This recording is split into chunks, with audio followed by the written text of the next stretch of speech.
Hi guys. I'm Frances, and I wanted to share with you a little bit today things that can help you with plantar fasciitis. There are a couple of specific things, and I hope that they are going to be good tools for you to have in your tool bag. If you're dealing with plantar fasciitis, oftentimes what goes along with that, or can be a precursor, is tightness in the calves. So we're going to start with a standing calf release, really simple. As opposed to now, listen. This is kind of a great thing that you can do this whole series after you've done a nice warm-up, maybe flowing through a few things. Depending on how bad the plantar fasciitis is, you can do a few standing poses, and the warrior poses in yoga can be really great, warrior 1 and warrior 2, to get a nice release for the calf, as well as a down dog. So we're going to do just, moving on from there. If you've already done a nice warm-up, a couple of specific things you can do. So just a standing calf release. So you're going to have a comfortable space, not as wide as your regular warrior poses, right? But you're going to try to go a little bit more parallel. Now you can also, if you're at a wall, you can do this sort of facing the wall with your hands on the wall, but you can do it standing too, and it will be a little bit of a balance challenge that way. So you're going to have both feet parallel. You can rest your hands on your front thigh, belly firm, and just push your back heel into the floor. Just push that heel into the floor, and you'll feel a calf stretch. Now, there are two major parts to the calf, the gastrocs and the soleus. So we're getting the gastrocnemius stretch right now with the legs straight. The gastrocnemius crosses the knee joint. The soleus does not, but they both connect via the Achilles tendon into the calcaneus, the heel bone. So when you slightly bend the knee, I like to say you're trying to peel that heel off the floor a little bit and kneel the knee down a little bit. So peel and kneel. So peel and kneel, right? So your heel is still efforting to reach toward the floor, even though it's coming off, right? So you peel and kneel, and you're going to get the soleus in that way. Remember, both muscles connect to the heel bone, the calcaneus, via the Achilles tendon. Right, Bob? Yes.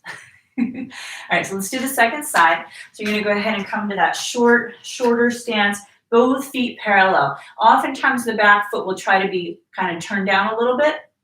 And what I want you to do is kick that heel out to the side a little bit, and then find bend in the front knee. Heel pushing down into the floor. And then when you're ready, peel that heel off, but it's still efforting to reach down, and kneel the knee just that little bit. That's it, guys. Good. Whew, feels good. It's a little standing calf release. Okay, so let's go ahead and come out of this. And we're just going to come into down facing dog. So down facing dog is a great opportunity to release through the calf. So we'll start with a push-up position, right? Hands underneath your shoulders, and then bring the hips up, push the floor away with your hands, and we're in our downward dog, right? You're letting the heels release toward the floor, but they don't have to touch, okay? And then what we can do here is we can start to pedal the feet. One knee bends and one leg stays straight, and then switch. Switch and switch. Let's do 4 more like that, and 3, and 2, and 1. Let's go to regular downward dog and just hang out here. Take a full breath in and a full breath out. And just let those heels release toward the floor. And reaching into your downward dog. Let's gently release. So we'll now come into half dog. We're going to just keep the toes tucked and then reach the hips back. So your soles of your feet get kind of a release here, a stretch. A nice thing you can do if you have plantar fasciitis, if you're dealing with that inflammation, is you can take a water bottle, put it in the freezer. So now you have a frozen water bottle. Put a towel on the floor, have a seat, and put a towel on the floor underneath your feet. And then put the water bottle on the towel, and you can roll your feet on that frozen water bottle. So you can get some release there.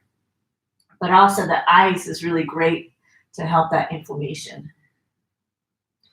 Now, the next thing we're going to do is what I learned as the screaming toe stretch. So go easy on this one. You're going to need 2 blocks and a blanket and a tightly rolled yoga mat. Okay, so we're going to take the blanket and let's open it up once so you have a little more real estate here. Real estate is very important in New York City, so we want to make sure we make the best of it, right? And so you're going to use the 2 blocks, and it's going to be kind of like that half dog, but we're going to put a little more, actually, there's 2 things you can do here. Now, you're not going to sit all the way back, right, with all that weight back there. You're going to use the blocks to sort of buoy yourself up, right? So you have not as much intensity to the stretch. And as long as your knees feel okay, you can kind of go into the stretch. If your knees don't feel okay, I would do the standing calf stretch and the downward dog with the knees straight. And you can do pedaling the feet so that you kind of move through the gastrocs and the soleus stretches as well. All right, so that's our screaming toe stretch, right? Because the toes are tucked and you're actually adding more weight back there. Let's go ahead and come out of that one. Now, screaming toe stretch is a little more intense than our half dog. Remember, half dog, we had our toes tucked and we're reaching our hips back. All right, so half dog, reaching the hips back with the toes tucked. Okay, so the next one we're going to do, we're going to take a rolled yoga mat and we're going to come up and we're going to put that yoga mat as far into the bend of the knees as possible. And then we're going to start to sit back. Now, here's another moment where it's kind of useful to have those blocks because then you can adjust how much weight you put back there. You can keep the torso a little further forward, have your hands on those blocks, or if you want more intensity, you'll come up. And you're going to feel that pressure of the rolled yoga mat into the muscle tissue.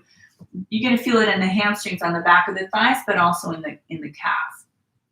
Okay, so take a full breath in here. You can put the blocks wherever is comfortable for you. You can try, if your body's more forward, they would be forward, right? If you need them back, you can adjust them back. Take a full breath right here and a full breath out. Now you're going to come up out of it a little bit and just move that rolled yoga mat back a little bit. So, imagine, you can visualize the calf. Now, in the first one, I try to push the yoga mat as far into the bend of the knee as I could. And this one, it's kind of in the middle. And this one can be a kind of a tough area, kind of right where the gastrocs and the soleus connect, right? There's like kind of a juncture where there's like the kind of rounder part of the calf, and then there's a kind of the lower part of the calf. That junction is an area where there's oftentimes a lot of tension, right? So you want to go easy there if that feels too intense. And let's come out of it, and we'll move the roll back a little further. So now we're kind of directly on the soleus, right? So just direct pressure, right? Specifically kind of higher up, about in the middle, and a further down. If you wanted to be real specific, you can kind of continue to gradually move that rolled yoga mat further down a little by little. Right? But we kind of get those 3 spots. That's going to be pretty good. Take a full breath in right here. Take a full breath out. Okay, we're going to do one more. We're going to come down onto our back, and we're going to come into thread the needle pose, right? So we're going to take one foot across the top of the thigh, and you're going to drag that shape in, right? And while you're here, right, you're just going to take that opportunity. You can kind of hold the leg in place, hold the top leg in place with the bottom leg. So you get a little hip stretch while we're at it. You're just going to take your top hand and kind of just go for more stretch into the fold at that forefoot, right? Just go into that stretch, opening up. And take a full breath in. And take a full breath out. And then let's release. We'll do the second side. Figure 4 stretch, just coming into it. And then you can hold on wherever's comfortable. Right? See what feels good. You can use the leg to help you stay in place. You can just use the hands to kind of press into that stretch some more. Right? I'm going to use my opposite hand as my foot. It seems to be a little more comfortable. Let's take a full breath in here and a full breath out. One more full breath in and a nice exhale. Let's gently release. Shake them out. All right, so that's a few moves to help you if you're dealing with plantar fasciitis. You can kind of get a chance to release a little bit into the calves, You can roll your sole of your foot out on a frozen water bottle and see if that brings you some relief. And I hope that it does. Take care. Have a great day. And if you like this video, then you can subscribe. You can hit the thumbs up button, and I will see you the next time around. Thanks so much, guys. Mwah. Bye.